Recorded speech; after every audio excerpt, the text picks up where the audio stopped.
Hi guys! Welcome sa aking vlog. Ngayon, isi-share ko naman sa inyo ang bagong update kay SSS.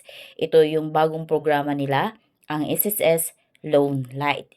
So, bago yan, kung kayo ay bago sa aking vlog, please consider to subscribe para updated kayo lagi sa mga bagong update na mga videos ko.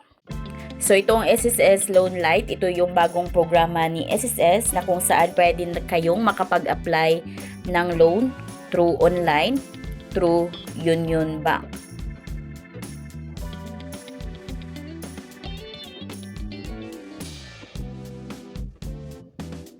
So, nakipag-partner na si SSS kay Union Bank para mas mabilis na yung access ninyo para makapag-apply ng loan. So, together with Union Bank, mas mabilis na yung inyong pag-loan. Ang Loan Lite, guys, is a micro-lending program powered by the Union Bank. So, dito sa bagong programa, guys, mas accessible na siya, mas secure, at saka mas affordable na. At para ito sa lahat ng mga SSS members. As per SSS, nilaunch nila itong bagong programa na ito para makatulong sila sa mga Pilipinong mga nangangailangan. At para di kayo mabiktima ng mga loan sharks. Dahil ang daming mga loan apps or loan company na kung saan nag-o-offer sila ng loan, pero ang laki naman ng kanilang interest rate. Pero dito kay SSS, mababa lamang ang interest rate nito. So ito yung features of SSS Loan Lite.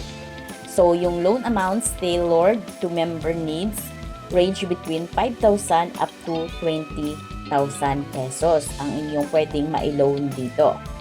Then, meron itong 15 to 90-day repayment terms. So, mamimili lamang kayo dito kung ilang days kayo magbabayad. Then, ito ay may 8% na interest rate per annum plus reasonable na service fee. Then, ito ay fully digital application and approval process. Then, yung loan na makukuha niyo dito is direct makredit doon sa inyong Union Bank apps or accounts. So, itong bagong programa ni SSS, guys, ginawa nila ito para maproteksyonan kayo against the informal lending and loan sharks. So, dahil kadalasan ang taas ng kanilang mga interest rate, so dito kay SSS, ito ay may 8% interest rate lamang. So, ngayon, paano nga ba tayo makapag-apply nito at kailan pwedeng makapag-apply nito?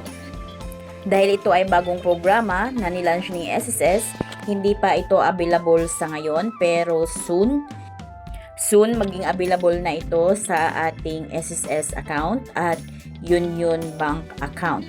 So, ngayon, nag-update na si SSS sa kanilang system para dito sa bagong programa na ito. Pag once na available na ito sa ating SSS account, gawan ko ito ng step-by-step tutorial.